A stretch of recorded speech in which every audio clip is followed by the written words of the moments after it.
Brought to you by Penguin.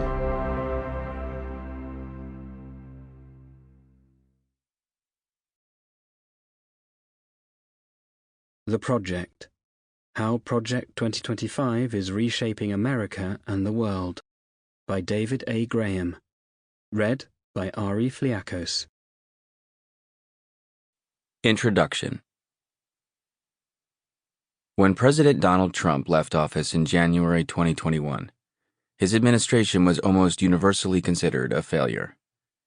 He had fallen well short of the expectations he'd set, building a wall on the Mexican border, revitalizing American manufacturing, and reshaping the economy, and haphazardly mismanaged a coronavirus pandemic that devastated the nation.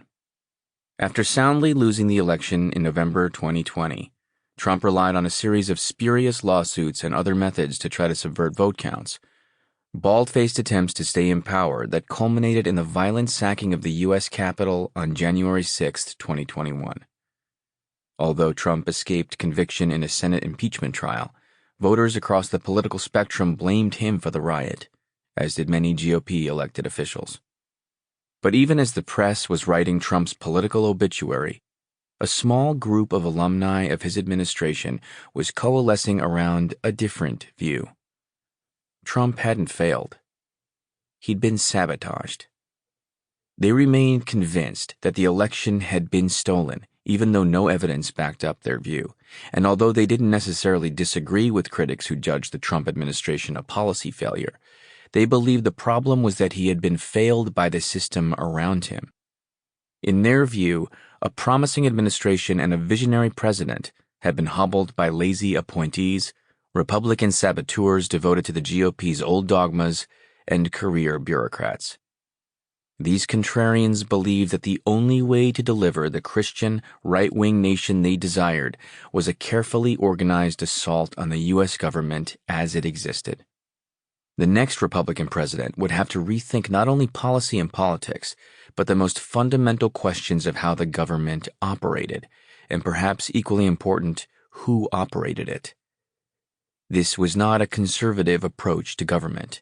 It was self-consciously radical, rooted in a conviction that there was no constitutional order left to save.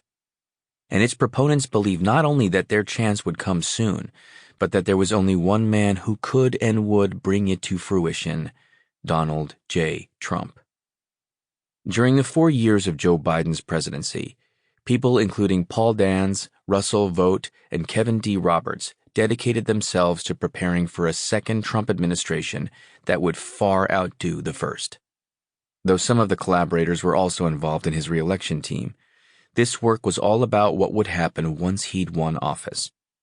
Working under the auspices of the Heritage Foundation, a 50-year-old conservative think tank, they designed a four-pronged plan that included a detailed policy platform, a huge database of potential administration hires, training courses for aspiring staffers, and a playbook for a blitzkrieg takeover of the government on day one.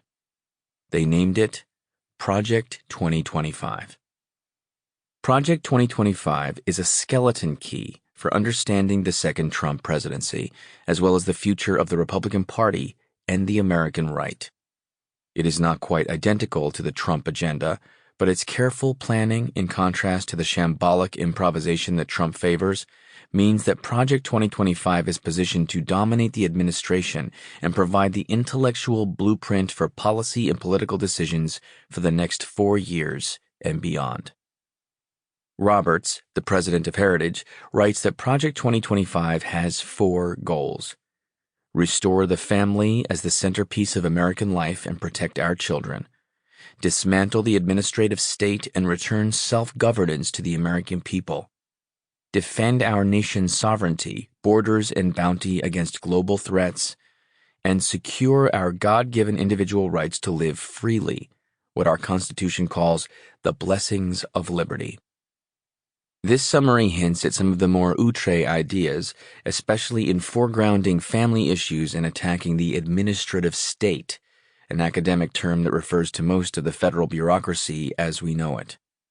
But Roberts also glosses over much of the radicalism of the plan. Sample complete. Ready to continue?